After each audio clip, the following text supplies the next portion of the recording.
So, boom. One of the initiations of my channel is I don't even have an intro video yet. And that's been that way for 8 years, I guess, or 7 years. So one day I will have an intro video, and then this channel will be for reals. But we do have a few people in the chat hanging out already. TA and Alex VRB, thanks guys for being here.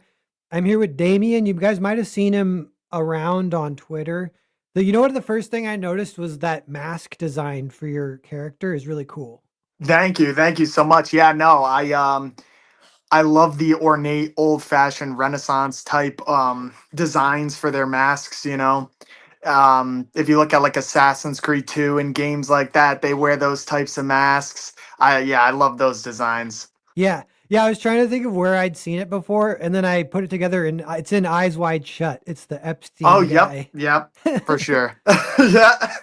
But you're bringing it, you're taking it back. You're from it's not evil people. It's like more just this is Greek gods or whatever. Like, yeah, Yeah, exactly. It's yeah, uh it's one of our thief's items here. yeah. So is Assassin's Creed like an influence? Because now that you mentioned it, I'm like, oh, that could be like, I could see it being like an influence, maybe. Oh yeah, I would definitely say it's one of the influences. I mean, there's so many. I mean, I take from so many different places, I would say, just, because I have so many different things that I love. But I would say that is one of the influences for the thief-like aspects and some character design stuff here and there. Yeah, cool. Yeah, I'm gonna share. You know what I'll try doing actually is see if we can watch the intro video because, and we'll watch it assuming my internet works, which I think it should. Okay. Um, we'll do it, and we'll maybe watch it towards the end too, because if in case people come in later. But I did just watch it before you hopped on, and it was pretty sweet. So, Thanks, man. yeah. So there's that. And tell me if you can hear it. Can you hear It was like the old days. Oh yeah. Cool. Roaming the mud hole with the crooks and two-faced big shots who thought they knew it all. Almost 20 years. And they hadn't learned a thing.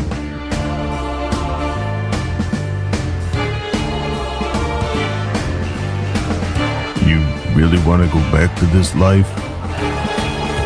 The life came back to me. Nice, short and sweet. Right Yeah, to the 30 point. seconds. Who does the voiceover? Is that you or is that someone you hired or? Yeah, so I hired a couple different people. Actually, the deeper voice and the main voice are two of the same guys, but they're different characters. He's playing a different character, so it's the same guy but different characters. But that's Adam Woolley. He's a really good voice actor, and that is actually part of the narration inside of my visual audio book. So that's one of the rewards I have is a fully voice acted visual Ooh, audiobook with like panels that pop up and sound effects and custom music. Like that music you heard in the trailer is composed by my friend Logan Zonfrillo. He's really cool. talented. Cool. Okay, so this is the other thing is I you're it was real literally just the mask. Because actually the mask gets its own, it's on a cover where it's just the mask. So it gets Yep. its own like day in the sun, which is cool. And I really like that cover. I like the mask. So I was like, yeah, keeping an eye on this campaign. I don't know if I already followed you, but I definitely like started seeing more of your tweets because I was liking it and stuff. And Yep. then when I go to message you to like help you or ask you on to help you promote, um, then we had a little conversation like a few years ago about some filmmaking stuff. Oh yeah. I'd kind of forgotten that. So I was like, oh, okay. So Damien, he's a filmmaker. This is cool. So, Yeah, and it's then been a this hot kind of minute. fits with that. Yeah. So what about want to give us a little bit of your background and origin story, I guess. Yeah. Right. So, I've been I do mainly I do videography for my as my main time full-time job, and I do make short films and stuff like that, and I've written a lot of feature films and screenplays and all of that on my own time. I do want to make a feature film like eventually, but I am working on a this comic and a game, so that's taking priority for now. But yeah, no, I love bringing in the film elements to the comic books because I feel like when a comic has that filmic cinematography, like for here, right here, for example, like the frame within a frame there, like he's looking out, if you go even lower, where he's looking out of the window, frame within a frame, he's looking out at Mount Olympus staring at him from above. I feel like that invokes a lot more emotion. And I feel like if we can bring that to comic books as well as stuff that I bring in the visual audiobook, I think it, mixes things up and makes it a little fresh. Yeah. So are you hired? You're working with the team that you're kind of putting together. Yep. Who's the artist? The art's pretty great. Yeah, he's fantastic. That's Christian Silicelli. He's great. And is he delivering everything on layers then? And then are you putting together the visual audiobook, or do you have someone doing that Yes. for you as well? So he sends me the artwork and then I cut it up in my own editing software. So I do the sound effects and the sound design and I piece the music in there. My friend composes the music, but I place it in and make sure it fits well. And then I cut all of the panels and edit them in to fit the visual audiobook. Yeah. Cool. Yeah, that's fun. So what about, you mentioned you're working on a video game. Is that related to this or is that completely separate? Oh, completely separate. Yeah, it's a first person horror game. It's completely different, but Cool. That sounds like that's like the way to break in is a first person horror game. Oh yeah, like the thing about horror in general is it relies a lot on sound and build up. So, there's a lot more tension building, so you don't have to spend as much upfront. That's why so many indie game devs choose horror, and horror is a very popular medium. A lot of people like being scared. It's fun to stream, all of that. Yeah, horror's great, and I love it Yeah, anyway, so if you get the streamers picking up on it, the other kind of like fantasy attached to that is like you can pack in some kind of fun lore and yeah. that can somehow take off. And like you can have Wendigoon do a video on your lore or whatever. Yeah, exactly. People like to make up their own lore and stuff. Yeah, you know the exact example of that was shoot, it's not first person horror, but it's called Faith. Have you heard of that one? Oh, yes, I have heard of that. Yep, yep. Yeah, and that one's like in its own way, it's kind of cinematic, but Right. it's just Atari style, and then it has cool cutscenes that are rotoscoped, still kind of in Atari style. But that one actually has like a really cool story, and so Wendigoon did a full like 3 hour video on it, and I actually watched that before I like watched any of the games, so that's how I came to it. And I think that guy, yeah, like that changed his life. So then he's like full Right. time game dev, potentially making a lot of money. I don't know, but It must be, I guess. yeah, sales go up a ton. The other one that's oddly like that is Five Nights at Freddy's. Oh, they Has go crazy. They go Yeah, nuts with that. yeah, they have like That's tons of lore videos, and I'm like, what for Five Nights at Freddy's? Like, I don't fully understand Gen Z. I guess is almost I like what it is, but I don't know. I don't even know if the lore is like I don't even know if all of it's 100%. Like I said, I think a lot of people just like to make up their own lore and they have theories on things and they're like, "Oh, what if Freddy Fazbear's doing this?" you know? Yeah, yeah, that's awesome. Yeah, and the guy who made Five Nights at Freddy's, he did a feature length animated movie in like 2010 or something. Yeah. That is like, I feel like it's jank, but maybe it's cool. But it's also like Christian. Like I don't know. It's like a very I've never Christian seen it. story. Yeah, and it kind of never took off. So then his second thing he did was Five Nights at Freddy's, and of course that exploded, There you which is go. awesome. But that's a lot of times like how careers. A lot of times it is like your first project often isn't the thing that it blows up. It can be that's the one you learn everything on, and then Yep. maybe it's like your second one or whatever. But yeah, and there's some Yeah. pushback because I think if people find out about that, then they half try to cancel them. But most people don't care, which is good. Right, Um, right, right. Yeah, people are a little trigger happy. yeah. Yeah, so this it's not is this like how big was this like written to how or yeah, how many like how long is it, I guess? What's the scale of this one? So the page count. So this is the first two issues. That's what this campaign is for. Issue one is actually over 30 pages. Technically, it's 33, but it's 33 pages, and the second issue is 20 pages. And yeah, I mean, this is the idea for this is for this to be a continuous series. I've written ahead quite a bit, and I'm hoping it keeps going so that I can bring Pete to people because I Cool. got a lot Yeah. of good stuff planned. Yeah. No. So here's these covers. Chapter 1, chapter 2. These are great covers. I actually didn't notice the chapter 1 because I always look at chapter 2, but Oh that's yeah, great too. right. Um, yeah. So that alone, that's you like. I love the rain. Yeah. Like Oh yeah, the rain is rain's underrated. yeah, rain makes everything cinematic, man. It just does. Yeah. That's cool. Yeah. You'd be surprised. There's not enough rain in comics. I think maybe writers don't think of it or something, and artists might. Yeah. But Yeah, maybe, or I don't know, maybe it's hard to draw. I don't yeah, know. you got to know a way to draw it. Like if it's I don't know if your artist works digitally, but that makes it easier because then you just do it on Yeah. another layer. Right, Actually, yeah. I had to do rain on a few Vatican City pages, and I was definitely nervous about it. And I did it on tracing paper over the art, Mm, so that was mm. like a way that sort of worked. Um, and yeah, this is awesome too. Oh yeah, that little like tune like so that is Mabram S, and I don't know if you've seen it. He's he did art concept art for Mouse P High for Hire. It's like an Okay, indie game that's coming out yeah, that's like yeah, it's like it looks like Mickey Mouse and it's all yeah, like that's toony. gonna explode. That's gonna make so much Oh, money. oh yeah. Yeah, And I saw his and art style and I was like, I want you to do that, but like for my character, because it kind of fits the world, because my world is like a 1930s esque, diesel punky kind of world. So I was like, yeah, I like this. yeah, that's amazing, and that's cool. That's literally that guy, because that's what made me think of it. And yeah, this is like the 1930s cartoon style. Yep. It's cool you got that guy to do that cover.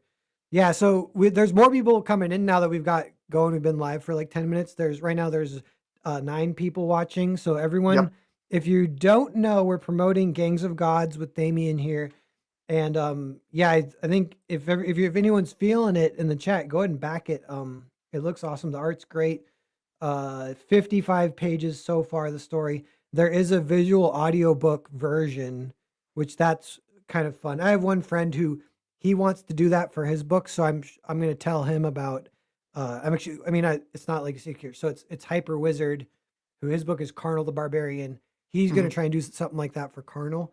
I'm like, you Nice. should check out what Damien did because he's doing it too, so you can see like what Yeah. he did. But that's a really good idea. I kind of want to see how that.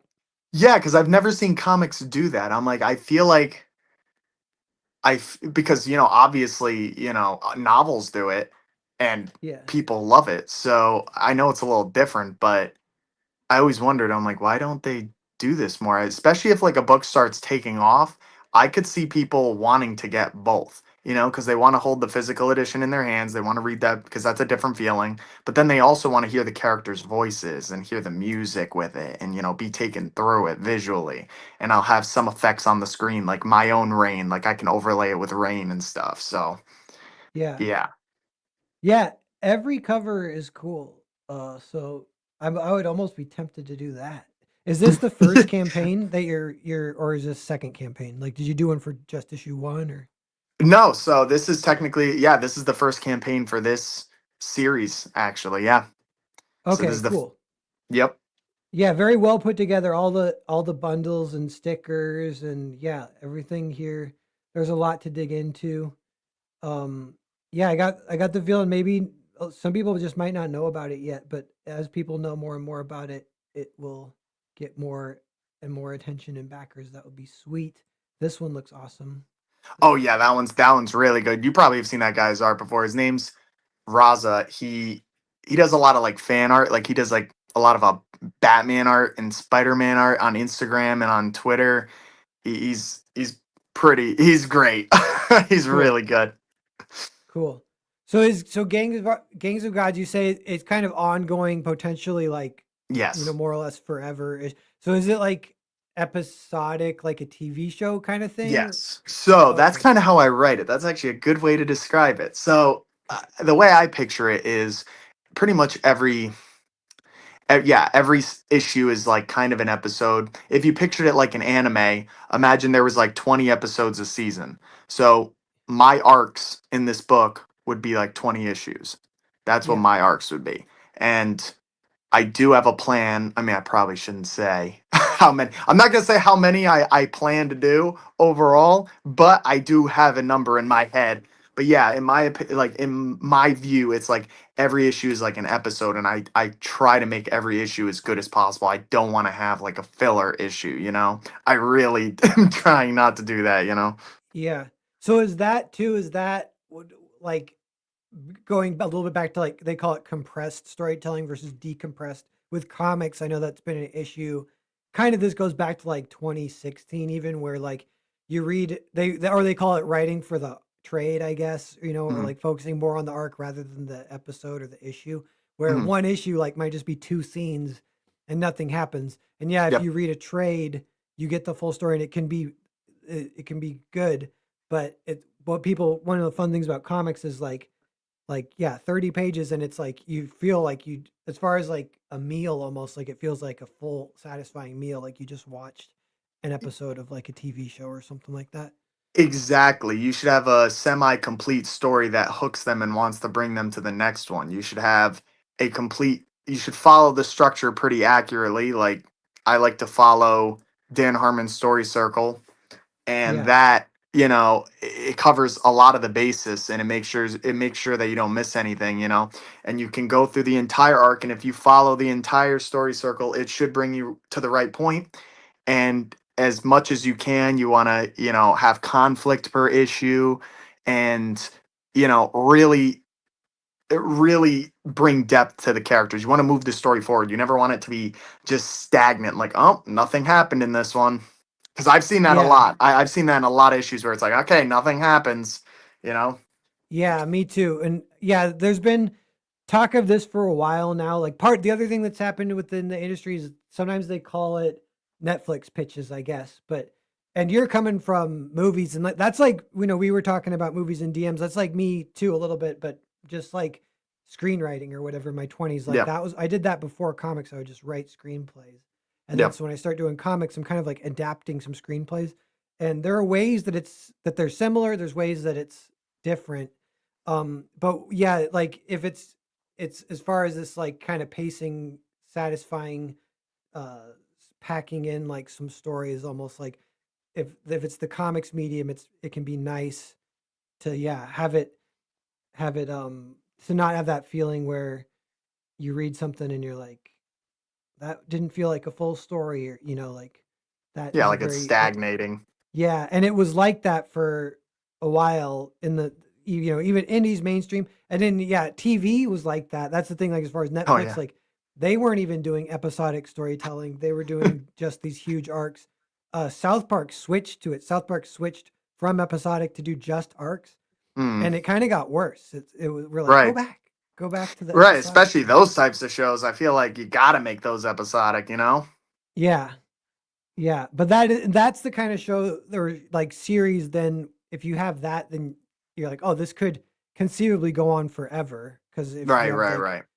and so that I guess we haven't talked too much about like what's like the setup and the Hmm. kind of the pitch, the world that allows like the multiple stories to be told, kind of thing. So, Gangs of Gods is a mythology where multiple pantheons of gods coexist at the same time. Greek gods, Norse gods, Egyptian gods, God of War style, but they all have formed, or a lot of them have formed, their own mobster like gangs. So it kind of has like a Goodfellas type feel to it, Godfather type feel a little bit. Um, and then this master thief gets the itch once his ambitions are reignited, and he's like, I want to go steal from these guys. So yeah, it's there's like bombastic action, as you can see there. You have the car and the gliding wings flapping out of it. Hermes jumping along, running over along the rubble in the midair. It's it's pretty wild. It's Cool. got goofy comedy as well. It's pretty fun. It's a fun time. Yeah. Cool. That sounds sweet. And this is your Mount Olympus. Is this Yes, yes. So okay? yeah, it's a different take on them for sure. Different take on the gods. Is there one group of gods that's like the biggest gang, the most powerful? There, so So there, so it's gonna fluctuate. Right now, the Greek gods in this arc are one of the most powerful. Yes, they Okay. are. Yeah. And this one's like centering looks like more on the Greek stuff. But Yes. Yes. you can do crossovers or whatever. This is Hermes. Is this That's Hermes. Yep. Correct. cool? Yeah, that's awesome. Cool. This looks sweet. This is like way up my alley. It's something I would I am gonna back it. Um and I chat you appreciate that. if you chat should back it too. I give it my recommendation. We'll see. It's you, you're saying all the right things too, you know. I just like even just the idea that the the issues tell a complete story is nice. That's something for crowdfunding. People again kind of talking about this is like yeah, and even why maybe you don't want to say how long you want it to be is because Yeah. crowdfunding, uh, yeah, like you can almost jinx it in a way, or like, but if you're like, yeah, this is going to be 100 issues, then people are like, okay, well, I'll back when you get them all done, and then I'll Exactly. crowdfund. Exactly. You Yeah, need everyone you can so you can pump them out faster. It's pretty much how it goes. yeah, The more and people who back it, the faster the issues come out. So, yeah, pretty yeah, and much. getting on ground level is like part of the fun Yeah. for crowdfunding. But what you kind of don't want if you're a backer sometimes is like to back and then like yeah the story you get like two scenes for the intro and then the whatever the finishing of the story either doesn't come ever or maybe it comes 10 years later. Yeah. Yeah. um For sure. but yeah but yeah so yeah it looks really cool. What else can we talk about? I'm like yeah Yeah. What are you working on, man? What's going? Dude, it's been a while. What are you working on? I haven't. I haven't. yeah well okay, well so we were chatting about I was thinking about trying to do a super low budget movie Okay. and it was going to be it was that was like cuz there's kind of if I'm writing that way I was like almost writing like a stage play. So I'm like I can actually do this, it's just two people talking whatever. Yeah. And it might not even be good, but I can actually do it. So I just kind You of can wanted do to do it. that. That's true. And so I cast that and was working with those people, but I immediately hit some issues like the I was the people I cast were like the only people who applied in town really. And they were nice, we were kind Yeah. of becoming friends, but it was not like correct casting basically. So we're just going with who Yeah. we could. Yeah. That's a And problem. A lot of people bail. yeah, You I get mean all that's these. kind of what happened. That's what happened to me basically. It's like we Yeah. went pretty medium far into like a short film that would like function as like a test or whatever, and it just wasn't really working as like almost like on some of like creative differences a little bit like and like Yeah. even like boundaries or like how to because they're working for free, so I can't always just boss them around even. Mm, Or if I did, they were not enjoying it, and I was like, okay, right. wait. Uh, and so like one guy, yeah, I'm almost just like, yeah, we have to stop because you're not good enough and you're not memorizing the lines, so Yeah. You you can't can't even release. do it. You can't release. Dog water. Yeah, Sorry. yeah, You know. yeah. But I was right in the middle of that, and that's when Mark Miller emailed me and hired me for Vatican City, and that was like a couple years ago now. But so that was Yeah. like 1 year of working on that, and then kind of 1 year of it being released, being kind of a big fun thing, and that Right. just ended. So now I'm back to comics, crowdfunding. I'm cooking some things that I might try and pitch like in the mainstream. Um, but yes, so it's kind of like it's a little bit been just back to the grind, back to normal. Nice. And a little Nice. bit of like wondering about crowdfunding of like my crowdfunding is down from where it used to be, and I'm still kind of scraping by, but I'm like, how do I get these numbers up? Is it like a matter of just if it's really good art and good writing, then you're good to go? I But maybe if think. you're, yeah, I. Yeah. you go ahead. Yeah. That's an interesting subject. I've been for all mediums, like video games and everything. I've been thinking of, and maybe I'm wrong, but I have a feeling. Marketing matters, obviously, Mhm. but I think people think it matters for on a small level. Obviously, it matters on a big scale because they put hundreds of millions of dollars into it, so clearly it works. But on a small scale, like when you don't have a super high budget to like do some crazy marketing stuff, I don't know if it is the number one determining factor. I feel like the two that I've seen from like looking at a lot of interviews and stuff for people from people who've succeeded is I feel like it's either one, you have to make something obviously that's really good, obviously that spreads word of mouth. But in order to get people in the door, and I feel like this is like the scary but like kind of relieving one, is it's just a matter of like, did you make the right thing? Oh yeah. And the thing is, nobody knows if you made the right thing. Even if you can have a hunch, but nobody, if someone knew always what the right thing was, then everybody would be doing it and everyone would have successful stuff all the time. That's, I really do feel like it's a matter of like, did you make the right thing? And the thing is, you might not know immediately.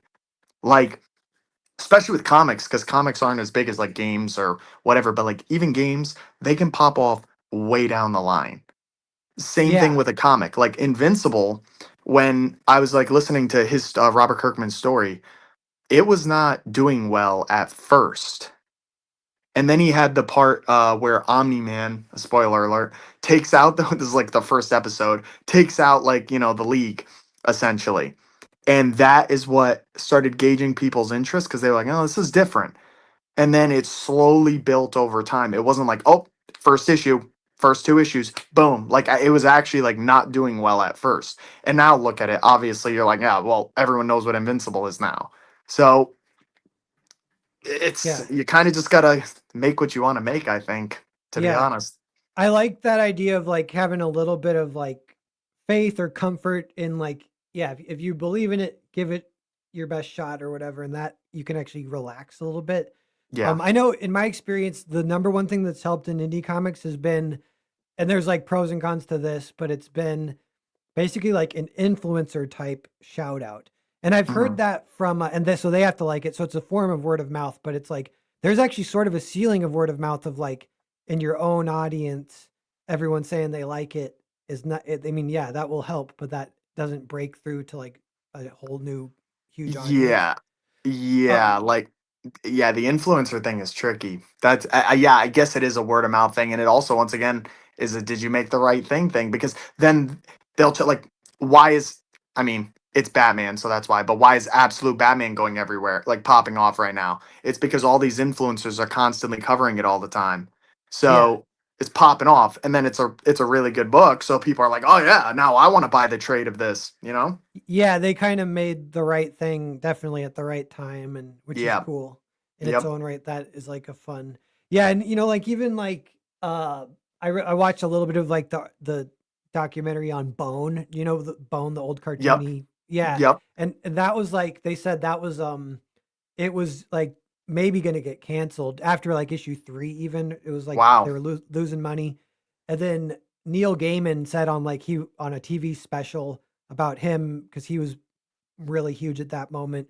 He Mhm. said he was reading Bone and really enjoying it. Then Bones just started selling out just from that Yeah. one in kind of endorsement basically. Wow. Um and then so then the question is like, yeah, if you're like seeking out endorsements, that can be weird because then I feel like that might not even work because you just come off as needy and annoying, or Yeah, well, was he seeking out endorsements for that? And also it's like a networking thing. It's like, are they your friends or whatever? But yeah, I feel like I found that it doesn't really work if you just go to you just go to people and ask, because I have done it. But yeah, it doesn't really work. I feel like they just kind of ignore you and they're like, whatever.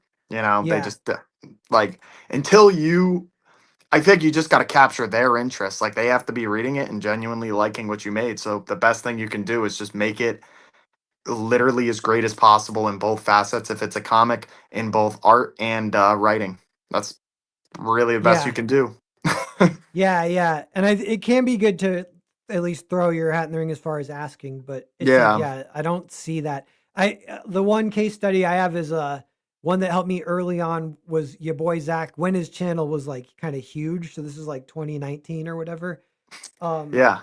I emailed him at first with Earthbound, and I said like, "Hey, based on what your videos you're making, I think you might like my comic." And I sent it to him, and he responded and he said the link didn't work. And I was like, "Oh, try this one." And then he never responded, and he never read it. Ah, And I was like, ah. And then cut to ah, like a year later, then he did because he was kind of in the scene reading books, and yep. he actually did back it and read it. And then he did his own little video on it, and that made it sell out. And I Oh didn't ask wow. for that. And then he wanted to work with me, and like so that was like a perfect scenario in some ways, perfect storm. But it was Yeah, funny because I tried it the other way and it kind of didn't work a year before, and then that's this time interesting. actually. And he didn't remember like that it even happened, that I had sent him an email that he didn't click on or whatever. Yeah. Wow, wow, that's wild.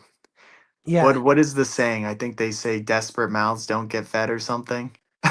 Oh yeah. Yeah. You could definitely feel, yeah, I feel sensitive to that. And then I still, I'm sure, accidentally come off that way at times or whatever. Hey, it's do what you gotta do. Yeah. By the way, so now we got 14 people watching. Thanks everyone for being here. Let's watch the trailer one more time and we'll chat a little bit more and then we might get out of here. But yeah, I just want everyone to by the way, I wonder if it went up at all. I don't know. If it's gone up, that's sweet. It's over It 2,000 did. It now. did go up a bit. Yep, it was at 66 before. Now it's at 96. Very Okay, so we nice. got at least one backer. Yeah.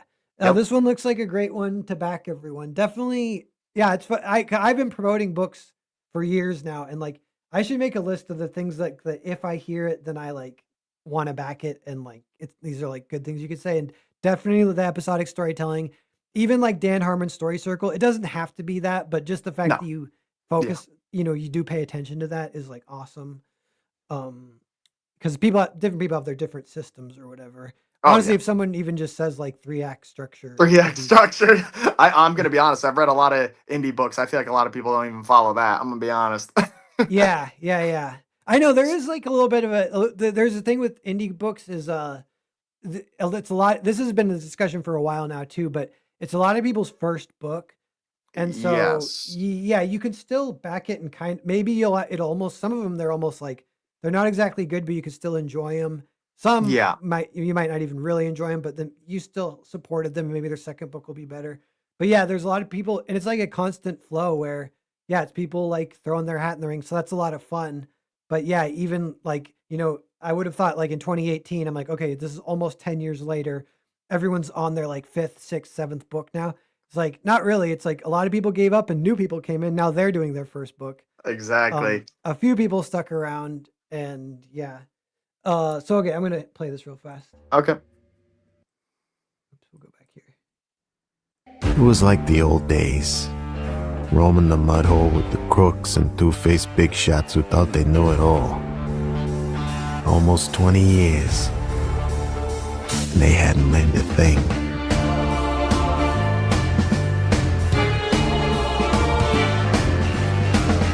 You really want to go back to this life? The life came back to me. Nice. I see real quick comment from Michael Bancroft. Zach was sending out links to his comic back in 2015, 2016. I didn't read it because it looked pretty budget. Yeah, yeah. What I remember the history of that was the first comic he ever did was a 1-page Batman comic that he just commissioned. I don't know who the artist was, but it was the idea of Batman. I think his like mask. He's been through so many battles that he actually wears a fake nose and fake teeth too. So this is like the concept of him Okay. like, and so it's a 1-page putting forth this concept of Batman. Kind of fun little idea. And then that Yeah. was the first time people were like, "Oh, you have your channel is lightning in a bottle. It's exploding, and this is an opportunity." He's critiquing the mainstream. You could make your own comics, and then yeah, cut to like I don't know if it was a year later, but then he was the one who had the idea. Like, okay, we're gonna actually try and do a comic, throw our hat in the ring, and you know what that puts it into is like it actually is a little bit in like the same zone throughout like in history there's been stuff like this where like critical movements end up making art too. I'm thinking of, like French New Wave is like that. Oh Like yeah. all those Right. guys Right. were film critics before they made then they make movies.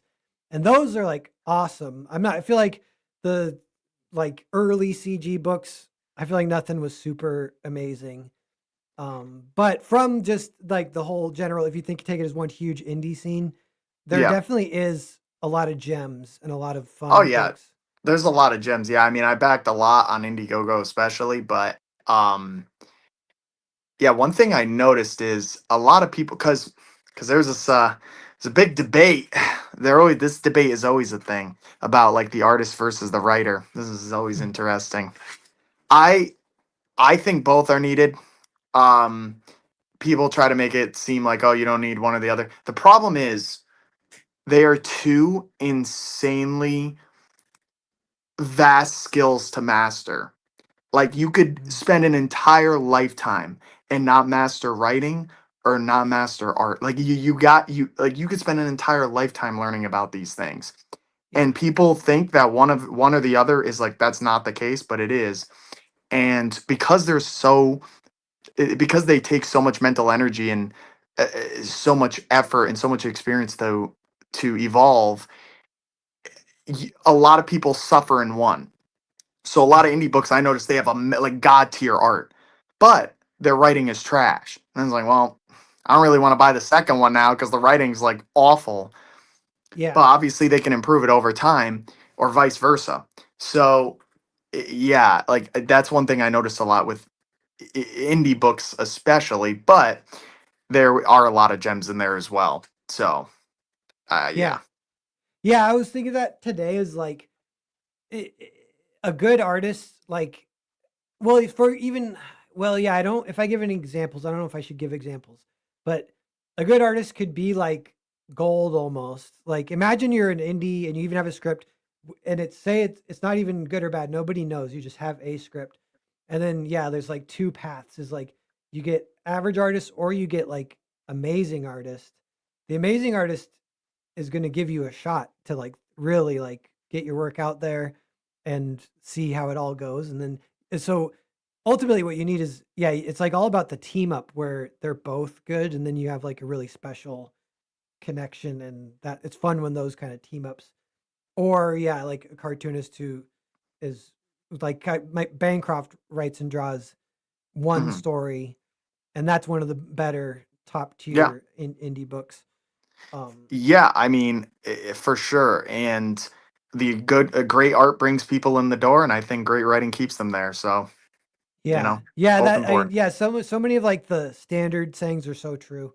Yeah. Um, but yeah, it is funny. It's like how many like great artists are out there, because there's quite a few good artists, but then you'll see like and some of the great like oh shoot, like Kenneth Rocafort, Hmm. obviously. And he writes and draws his own thing, but Yep. you could imagine if he just came on with a random book, that book's gonna explode. So in some ways, Yeah. if he can write, he could just do it himself. Yeah, for sure. Just do Yeah. that, I guess. But but yeah, like there aren't that many like Kenneth Rockaverts available to recruit. Another random one is how Mike Barron and Steve Rude met in like 79 or something. And they do Nexus and everything. They're both like older now, and but I don't know if they do books necessarily even more together, but they do the Nexus books. They both Yeah. co-own Yeah. it. And Barron said that it was like a friend of a friend was like uh and I think Barron hadn't even written comics yet at this point, maybe, but he was like a bit of a writer or a nerd, a pretty smart guy or something. Yeah. Yeah. And his friend was like, I know an artist, he's pretty good and he's looking for a writer. He doesn't want to write his own stuff. And Barron's like, Okay. shit, I'll do it. Let me introduce him to me. And that was how he met Steve Rude. And they Wow. then started Nexus or whatever. And yeah, that's like a great, that team up lasted for 30, 40 years or whatever. Wow.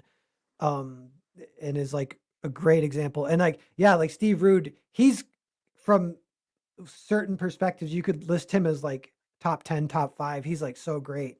Yeah. And I wonder, yeah, like it's funny that he wasn't trying to be a writer at all. I don't think. I think he's like, yeah, I just want to work with a writer. Let It's me a just lot of focus. work. That's why if you want Yeah. to write well, so a lot of artists don't want to do that. They're like, man, I already put enough energy into drawing. That's what I want to do. Yeah. Well, that's respect to any artist who even like thinks of it that way. Like you're saying of yeah, just having a respect for the task is definitely good. But it's a Yeah. little sign of, yeah, like acknowledging of some level of reality almost where you're like, wait a minute, like writing, there's a lot that goes into this and Yeah. I can't necessarily do it all. Actually, Yeah. Bancroft has talked about this as like your level of perception of how good of things is usually slightly above your ability, I guess. And Hmm. they will both slowly go up. So like your perception of being able to enjoy really good art, you'll see things you didn't see before. Oh And so yeah. some people jumping in, you might not even be seeing what people are doing. You're like, yeah, I could do that. That one's good. I could do that. And you're missing like, a bunch of what's under the hood kind of stuff for the writing. Of course, yeah. And I guess it depends how like narcissistic you are, but like there's always something new to learn. There always is. And also you appreciate art way more, I feel. I feel like when you first start learning art, you go through a phase where you're like being very judgy on everything. And Yeah. then as you go and as your skill level increases, now you start to gain respect for things because you Yeah. realize how much work it takes. And then you start to see all the little things that no one else sees. And it makes art way more enriching to, consume. Yeah. Yeah. In my 20s, it was like a cycle of kind of like writing a screenplay and then being kind of stoked on it and then rereading it like 3 months to 6 months later and hating it kind of. And Oh, then that's me every time, man. I know, Every I time. know. And then like, right. But I'm like, but this one, the one I'm doing now, this is the one. That's the And one. yeah.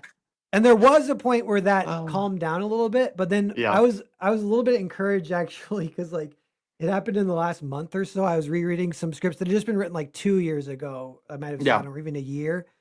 And I'm like, I need to rewrite this. And I'm like, does that mean I'm still getting better or like am I falling off? And now I'm like still just aware of it or whatever. Um, but yeah, so it's kind of fun to just that the grind continues, I guess, a little bit. Yeah, it's interesting. I would say probably you're probably improving if you can recognize the flaws. I mean, also looking at a script with fresh eyes exposes all of its flaws because the more you work on it, the more bias you get towards it and you get blind to the flaws because you're Yeah. just seeing it over and over again. That's why you need an editor because no Yeah. matter how good you are, you need an editor. Yeah, and you can, yeah, like it waiting 3 months, 6 months, a year, and then rereading it, that is like a almost as good as having an editor. That will kind of Yeah, work. you, But you don't even remember like half of it.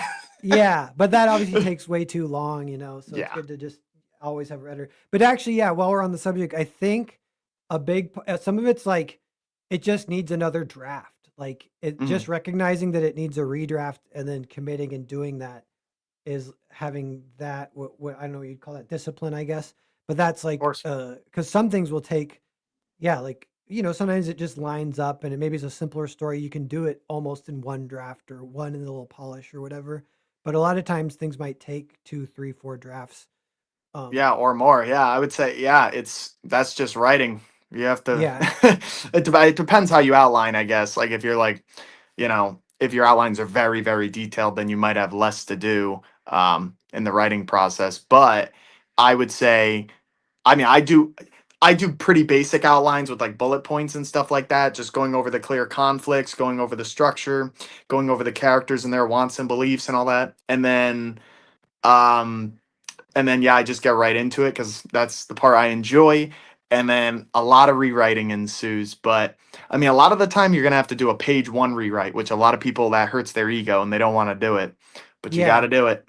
Got to do yeah, it. yeah, yeah. Mark that among like things that if anyone says that, I want to back their book. Yeah, because I do that too. I'll do well. One thing it sounds like we might have semi similar writing processes, but yeah, Yeah. like you'll get into a draft, and one thing I'll do sometimes is like new things will kind of come up as you're writing right in the middle of it. And at that point, you're like, crap, this is awesome. I need to do a page one redraft.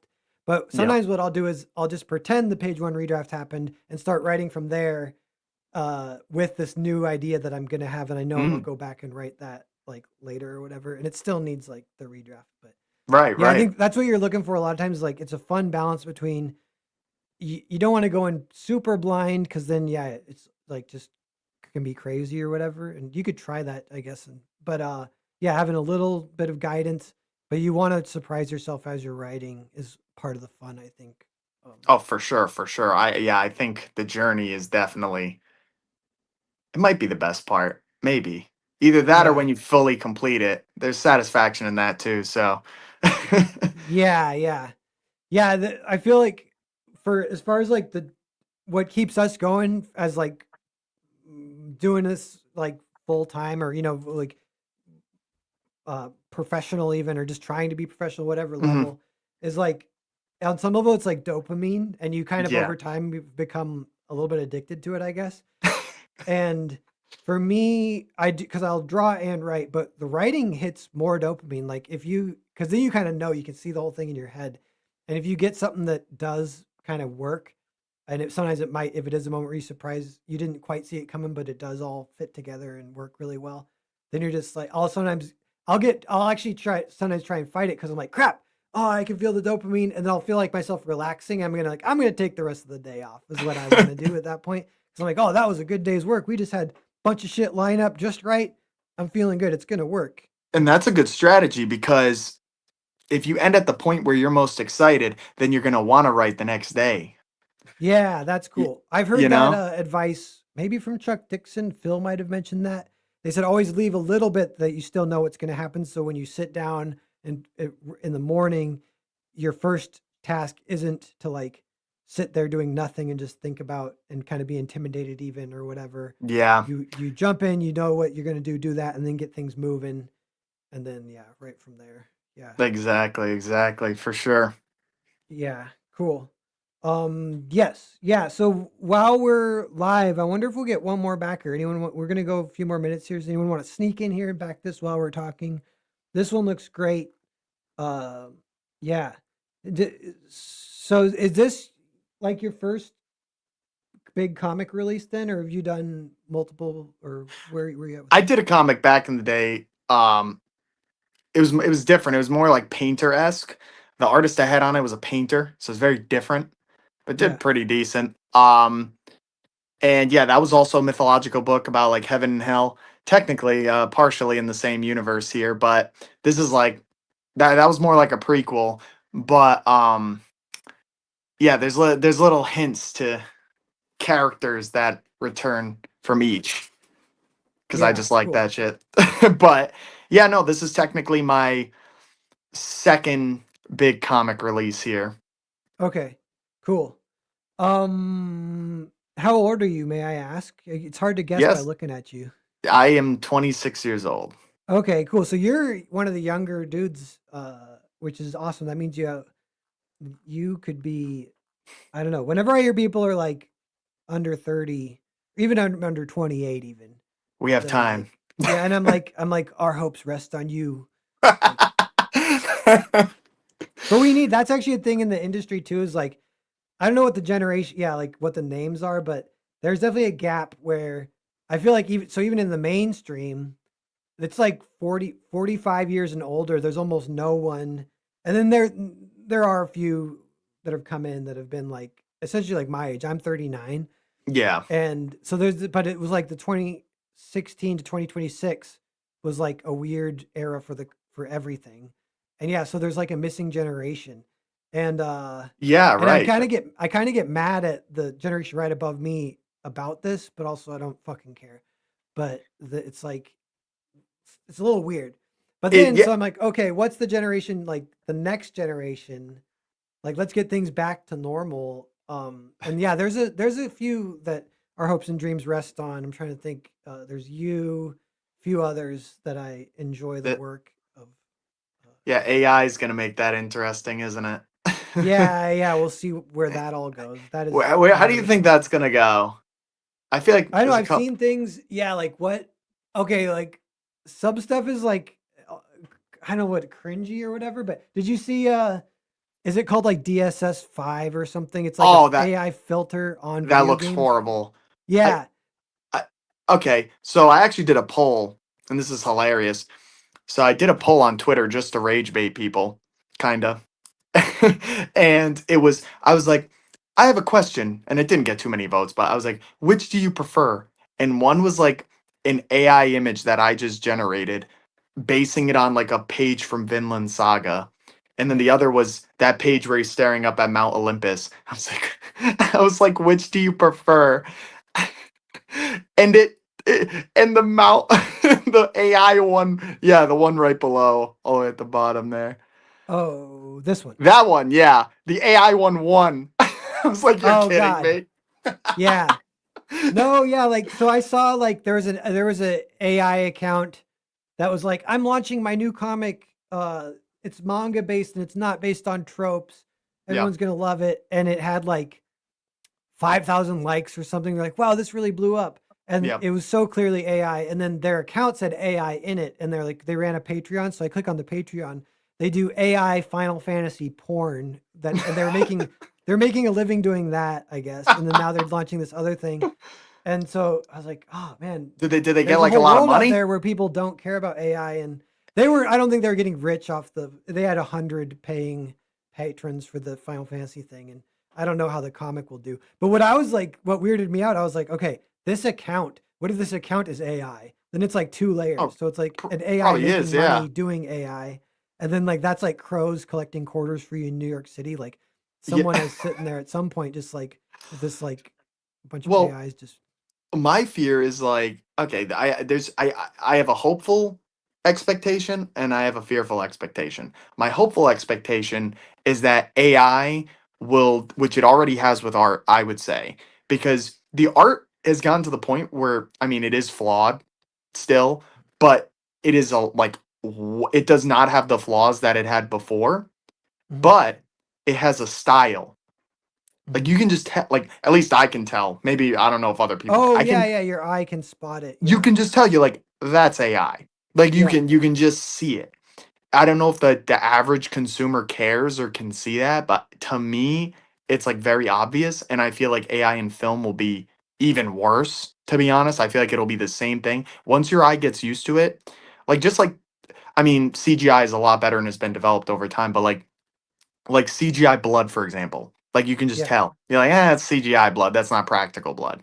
Yeah. Um, it will be like that, but I think worse because AI will eventually train on itself. And my hopeful idea is that eventually human art will become more valuable because there's gonna be so much AI slop. Yeah. That would be like the hopeful ending. The fearful ending is that nobody will care and people will just buy AI because everything will be AI. The internet will be dead internet, and most like kids, like my kids' generation, their lives they will have grown up with AI, so they won't know the difference.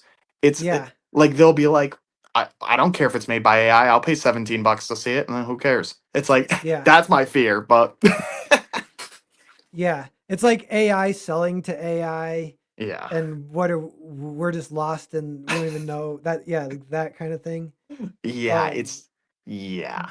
you know what I saw is on the DSS5 they were showing Resident Evil 9 and they were showing Grace, the main character, and they go before and after.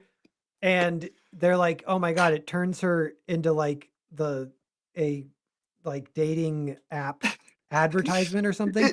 But She looks nothing like her. It's hilarious. yeah, but I was looking at it and I was like, "You know what's funny what the AI actually did? It did like and this is maybe a training on itself kind of thing, but Mhm. it did a quote unquote buccal fat removal and lip filler was what it did."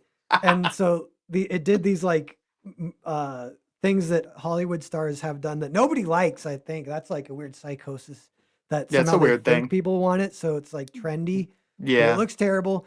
AI's training on it and then doing it to anything it gets its chance on. It's like, yeah, let's give him some Yeah. masculine cheeks and give him huge weird lips and then yeah, that should And I'm uh sure it doesn't look any better in motion. AI, yeah. that's another thing it struggles with is when things are in motion because it's plagiarizing and stealing from so many different things, it has a hard time staying consistent. So Yeah. there's that Yeah. for now. Yeah. Yeah, the thing I was could see it like it's when it's taking like art and just kind of ruining it, that is the worst. If they take something where it's like deliberately meant to be part of the process, so if they're like they make a game deliberately meant to use the AI filters the final step and so that what's actually programmed under the hood is like polygons and then it's actually like there. Like it still might look weird. Like maybe 10 years down the line, it could actually look good or something. But I just Yeah, need well, that is like less pissing me off. But that doesn't exist yet either. no, yeah, Um, we'll see. We'll see what happens with that. It could go so many ways. I mean, I don't think it's all bad. I think with every new technology, we think it's all bad. I'm sure with when cars were coming out, they were like, "Oh, whoa, what are you doing?" You know. So, yeah. Yeah. so I think cell phones probably the same thing. You know, any new technology, computers that they were for a fact. Yeah. So it's I think there will be good and there will be bad, and Yeah. hopefully it's more good than bad. The other thing I've heard it is like argued on a spectrum almost of like personalized experience versus shared experience. So Mm, like the ultimate AI dystopia is that everyone has their little AI minstrel who sings them a song to bed, a little epic that no one else has experienced. This is just for you, yeah, and it's just to your taste, and it's perfect. But you're the only one who has ever seen it in the world. It's so special. You're so special. And then you go to bed, and nobody is seeing the same story. Nobody's commenting, talking. So that's like the ultimate dystopia. And then on the other yeah, side, it's like you maybe at times when it was the most like that would be like the '60s, where everyone's heard the Beatles and yeah, Beatlemania. Everyone knows. Everyone has the shared experience. Everyone can talk about it. Now we look about back at that, and you're kind of like, I want that. I love that. Bring it back. But even that, there's like pros and cons of like that is like heavily controlled by the CIA or something. And so then you're like, oh, okay. So it's a mass form mind control thing where they definitely centralized. It's centralized versus decentralized. So a lot of times you might want decentralized in a lot of things, but then you want a little bit of centralized for these shared experiences. yeah. Yeah. So It's yeah. I think people in the future, the AI robots are going to be a problem, yeah. but they could save people a lot of time at the same time. Like you're not going to have a robot do your chores for you. Yeah. Yeah. That another one I've heard is like, yeah, why isn't AI like doing the dishes? Why is it doing art? Let me do the art. You do the dishes. Because it's the easy thing to make it do is steal other people's work. That's why. Yeah. Yeah. It's definitely, uh, it feels like definitely like, I just, I'm kind of curious. I just want to see what the hell even happens, but definitely don't even know and definitely pessimistic in a way or whatever. But yeah, I just want to get there. I'm like, stop teasing us. If you're going to fucking ruin everything, just ruin everything. exactly. Fear of the unknown, man. Like, come on, get on with it. Yeah. Yeah. Yeah. Yeah. Cool. But yeah, yeah. So this is looking great. The everyone in the chat has got a good look at it. I'm glad that you guys have. There'll probably be people watching this after the fact too, get a few extra views in there. But yeah, everyone know Damien's got this book, Game of Gods. The first two issues. What is there a timeline on issue 3? What's the situation with that? Well, I mean, yeah, it depends how much this one funds. That'll determine how fast the next one comes out. So get it up, Yeah. get it up. Yeah. So yeah, yeah, that's in a way that's cool. It's like it depends on speaking of like doing the right thing at the right moment. But this Yeah. one feels like it deserves it, and I want to see issue 3, so I'm gonna be backing it. So everyone, please back it as well. Um, yeah, and I don't know, is there anything else we might get out of here in a second, Damien? No, I mean, yeah, I mean, I think plenty of people will love this book. Yeah, there's an awesome box set with an actual cloth map in there, which is pretty awesome. You know, there's your basic rewards like the acrylic standee, the stickers, which everyone loves. Like I did not realize people love, yeah, all the way at the bottom. I didn't realize people love stickers so much. I was like, you know, to me, I'm like, oh, this is like a real cloth map. It's not paper. Like I'm like, that's cool. And all the other stuff and all the color covers and all the like Yu-Gi-Oh esque trading cards. And they're like, no, I want stickers. I'm like, oh, okay. Yeah, your story having a map, I put that on the list. If anyone says that, I want to back it. I do that for my stories Well, too. I there you always go, do man. that. There you go. Yeah, Yeah, yeah, no, I love maps. Yeah, no, I made a custom map for the realm of the Greek gods here, their realm specifically that they're in this universe. cool. Yeah, and stickers. Yeah, I have plenty of. A lot of times I throw them on my coffee mug, and it just has been slowly building out of getting thicker and thicker as old You just stickers have get like covered up. a grip of stickers. Yeah, and it's like it slowly gets like kind of gross too. Eventually, like I'll just like rip the whole thing off. It'll be like a growing toenail for a cow or something. Oh man. And I'm like, yep, that's my coffee mug. But then it's fresh when you start over. I don't know. Oh god. Yep. Okay, so yeah, I'm gonna end the stream. Good talking, Damon. Hang out for just a second. We'll chat behind the scenes just a For little sure, bit. for sure. But yeah, everyone, take note. Gang of Gods. The 30-second trailer is really great too. So if you came in later and haven't seen it, check that out. But okay, clicking the button. Everyone, thanks for being here. Comics Legend. I see you, Michael Bancroft, John Snowden. See you guys.